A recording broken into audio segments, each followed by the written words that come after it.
अस्सलाम वालेकुम जी। तो आज हम एक्सरसाइज 11.1 जो एक्सरसाइज है उसको करने जा रहे हैं जी।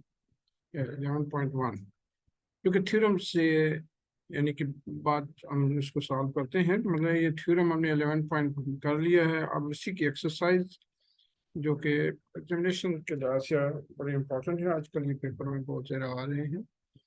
ये लेकिन ये आसान है, कुछ इतना मुश्किल है। One angle of a parallelogram is 130 degree. उसी तरह हम सॉल्व करेंगे, मतलब हम पहले फिगर जो है वो इसमें देखेंगे कि फिगर बनी हुई है।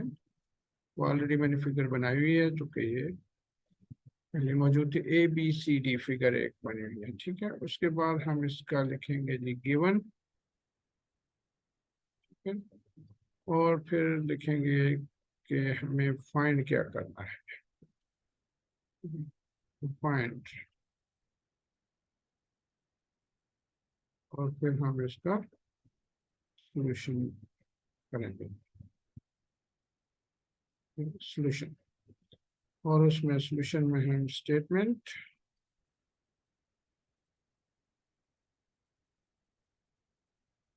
और रीजन, बिल्कुल उसी तरह जिस तरह थ्योरम को हम अटेम्प्ट करते थे, ताकि आपको कोई परेशानी ना हो। ठीक है, ये हो जाएगी स्टेटमेंट और रीजन करेंगे। अच्छा, देखिए फिगर तो है ABCD। गिवन, गिवन क्या है? हमें सिर्फ एक एंगल की दिया हुआ है पैरेललोग्राम का। तो एक पैरेललोग्राम गिवन है, हम उसको लिख लेते हैं जी पैरेललोग्राम। मतलब ये हमें दिया हुआ है ABCD इज अ पैरेललोग्राम। मतलब ये हमें एक दी हुई है कि ये एक पैरेललोग्राम है ABCD। और दूसरी चीज क्या गिवन है? हमें एक एंगल गिवन है, मेजर एंगल B, जो कि 130 डिग्री है, 130 डिग्री। अच्छा, फाइंड हमें क्या क्या करना है? हमें फाइंड करनी है ये तीन चीजें, यानी कि इसके रिमेनिंग एंगल। अब एक एंगल गिवन है, मतलब हमें फाइंड करना है measure angle A, this angle, और फिर ये एंगल C सेकंड, मतलब हमें फाइंड करना है मेजर एंगल C, और फिर थर्ड हमें मेजर करना है जी measure angle D, measure angle D। ठीक है, मतलब ये एंगल हम वन बाई वन जो है वो फाइंड करेंगे। Measure angle A, measure angle C, measure angle D, तीन एंगल हमें इसके फाइंड करने हैं। तो ये लाइन में थोड़ी सी कोशिश करता हूँ सीधी ड्रा करने की। ये जी हो गया ए, शाबाश शाबाश शाबाश शाबाश शाबाश शाबाश। हाँ, ये हो गई, ठीक है। तो अब इसमें देखिए जी कि दो चीजें हम इसमें यूज करेंगे इन एंगल को प्रूव करने के लिए। एक तो ये ध्यान में रखें कि जो सामने ऑपोजिट एंगल्स हैं पैरेललोग्राम के, ये इक्वल होते हैं मेजरमेंट में। मतलब एंगल A और एंगल C की मेजरमेंट इक्वल होगी, और इस तरह D और B के मेजरमेंट जो है वो आपस में इक्वल होगी। ये एक पोस्टुलेट हम यूज कर रहे हैं, यानी कि opposite angle of parallelograms are equal. दूसरा क्या है कि जो इंटीरियर एंगल होते हैं एक ही साइड पर, sum of interior angle on the same side of a parallelogram are equal to 180 degree. यानी कि ये जो दो एंगल हैं इनका सम 180 होता है, इन दोनों का सम 180 होता है, इन दोनों का सम 180 होता है, इन दोनों का सम 180 होता है। पहले ये पैरेललोग्राम की बात हो रही है, किसकी? पैरेललोग्राम की। तो पैरेललोग्राम की जो इंटीरियर एंगल होते हैं on the same sides they are equal in measures. Okay, तो चलिए जी यहाँ से इसको शुरू करते हैं। Measure angle A plus measure angle, बल्कि इसके मेजरमेंट में लिख लेता हूँ 130 degree, 130 degree.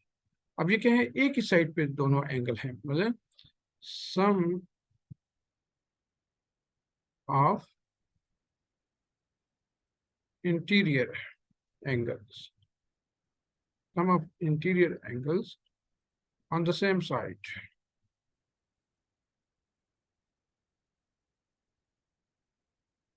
Equal to 180 degree. ठीक है, एक ही साइड पे जो इंटीरियर एंगल होते हैं, इनका सम 180 होता है। Sum of interior angle on the same side is equal to 180।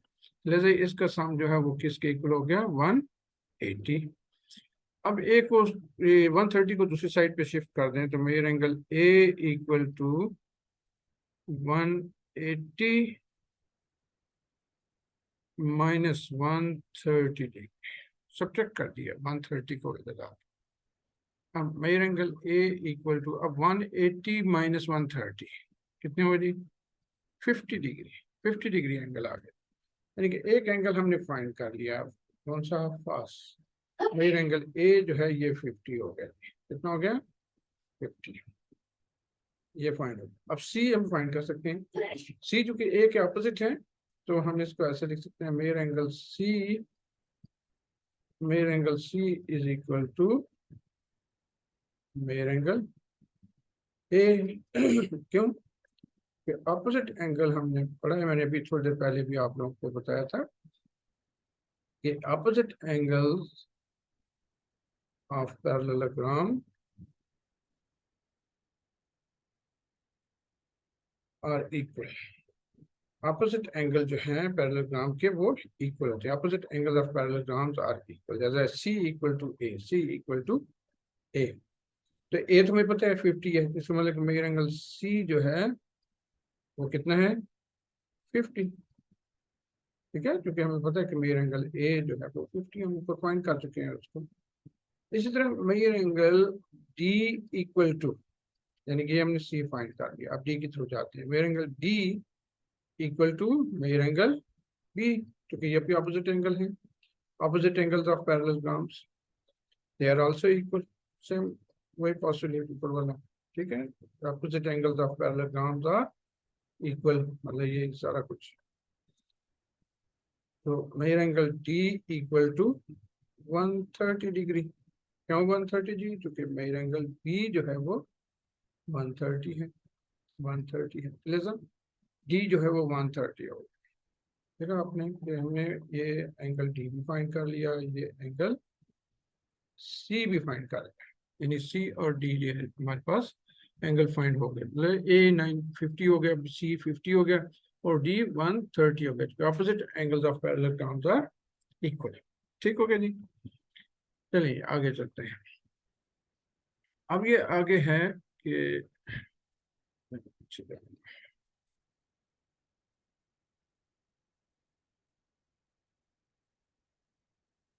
ये हो गया जी।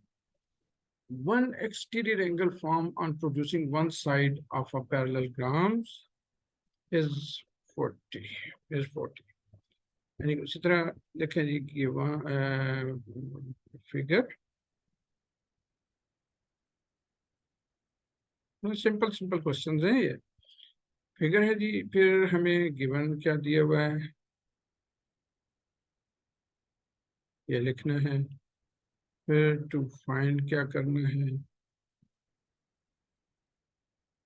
वो लिखेंगे, फिर सॉल्यूशन में हमारे पास क्या है, मतलब स्टेटमेंट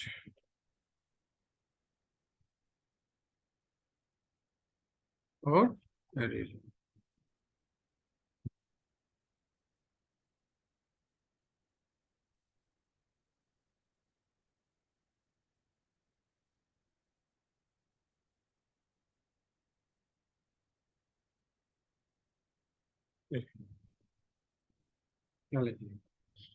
अब हम जो गिवन है फिगर तो हमें पहले ही बना के रखी हुई है, वो तो सामने ए बी सी डी। अब गिवन क्या है जी, कि एक्सटीरियर एंगल हमें गिवन है। किसका गिवन है, पैरेललोग्राम का। मतलब यहाँ हम पहला गिवन जो है वो लिखेंगे कि A B C D is a parallelogram. A B C D is a parallelogram. ठीक है, ये एक पैरेललोग्राम है। दूसरा, exterior angle is given, measure angle C B L. अब चूंकि बी पे दो एंगल फॉर्म हो रहे हैं, इसलिए हम इनको तीन लेटर से रिप्रेजेंट करेंगे, सी बी एल, और वर्टेक्स को दरमियान में सी बी एल 40 डिग्री दिया हुआ है। तो फाइंड क्या करना है, तीनों चारों एक्सटीरियर इंटीरियर एंगल हमें फाइंड करने हैं। मतलब मेजर एंगल ए फिर मेजर एंगल बी, फिर measure angle C, measure angle D. ये सारे के सारे हमें फाइंड करने हैं कि ये क्या है। ठीक है, ए क्या है, बी क्या है, सी क्या है, डी क्या है। अच्छा, यहाँ एक और चीज के हमें पता है, एक्सटीरियर एंगल दिया हुआ है और ये एक्सटीरियर एंगल, ये इंटीरियर एंगल, ये दोनों एक लाइन पर मौजूद है और एक लाइन पर जो एंगल है उनका सम 180 होता है। कितना होता है जी? 180। चलिए तो हम ये कह सकते हैं कि measure angle A B C, अब इस एंगल को, अंदर वाले एंगल को हम ए बी सी कहेंगे या सी बी ए कहेंगे। अब सिर्फ बी नहीं कहेंगे क्योंकि बी पे ये बाहर वाला एंगल भी बन रहा है। Interior angle plus exterior angle, अब ये चूंकि एक लाइन पर मौजूद है तो इसको कहते हैं 180 डिग्री, मतलब ये सप्लीमेंट्री एंगल्स हैं। कौन से हैं जी? Supplementary angles. सप्लीमेंट्री एंगल हम उन्हीं एंगल को कहते हैं जिनका सम 180 होता है। ऐसे दो एंगल जिनका सम 180 होता है तो वो सप्लीमेंट्री एंगल कहलाते हैं। तो they are supplementary angles. Angle A B C plus 40 supplementary angles. लिहाजा यहाँ से हम ए बी सी फाइंड कर सकते हैं जी कि ए बी सी क्या है। A B C is equal to कितना होगा जी? 180 इस 40 को इधर शिफ्ट करें, -40, तो 180 -40 कितना हो गया? 140 डिग्री। और measure angle A B C कितना हो गया जी? 140 डिग्री। तो ये एक एंगल तो हमने फाइंड कर लिया, एक एंगल जिसको हम एंगल बी कहेंगे। इंटीरियर के लिहाज से देखें तो ये एंगल बी है। अब इस एंगल का और इस एंगल का सम हमें पता है 180 है, यानी measurement of angle A plus 140। अब हमें पता चल चुका है कि ये एंगल 140 का हो गया है। तो ए प्लस 140 जो है, इन दोनों का सम कितना हुआ? 180 डिग्री। क्यों? अभी थोड़ी देर पहले पिछले क्वेश्चन में मैंने आपको बताया कि sum of interior angles on the same side, the same sides are equal to 180 degree. Interior, ये पैरेललोग्राम के बारे में है। Interior angle of parallelogram on the same sides are equal to 180 degree. यहाँ से आप फाइंड कर लीजिए measure angle A equal to 180 minus 140, क्योंकि कितना हो गया? 40 degree. Measurement of angle A जो है जो हो गया 1 सिर्फ 40 डिग्री, 40 डिग्री। अब ए और सी आपस में इक्वल हैं। क्यों इक्वल हैं जी? जरा सोचें। सोच लिया तो हम बताएं कि क्यों इक्वल है। क्योंकि ये ऑपोजिट एंगल है, ऑपोजिट एंगल है parallelogram. So opposite angles of parallelogram, opposite angles of parallelogram. और हमें पता है जिस ए जो है ये हम तो फाइंड कर चुके हैं, ये 40 है। This is 40 degree. अब सर डी और बी आपस में इक्वल है, डी और बी, मतलब measurement of angle D equal to measurement of angle A B C. Same postulate, opposite angles of parallelogram and measurement of angle D equal to, अब ABC ऊपर हमने find किया हुआ कितने हैं? 140, 140 डिग्री। जैसे ये 140 डिग्री। तो this is all about exercise 11.1। उम्मीद है आपको समझ आ गई होगी। बड़े छोटे छोटे दो क्वेश्चन हैं, मतलब इसमें कोई परेशानी वाली बात तो है नहीं। तो जोर से अल्लाह हाफिज, और बाकी इसमें प्रैक्टिस करें, इंशाल्लाह आपको काफ़ी सुकून मिलेगा।